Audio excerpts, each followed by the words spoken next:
In front of me is Samsung Galaxy Tab S7 Plus, and let me show you how to change language on this device. So at first, let's open list of all apps, go to the settings then, and locate General Management right here. Now click on language right here, and just tap on add a language to add another one. So just pick it from the list. As you can see, the list is pretty long and lots of languages are included here. And for example, let me pick this one. As you can see, right after that, the language has been changed.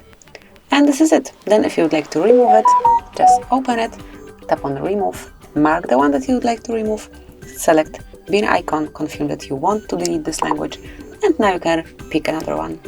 So this is it. This is how you can smoothly and easily change language in your Samsung Galaxy Tab S7 Plus. Thank you for watching. Please subscribe our channel and leave the thumbs up.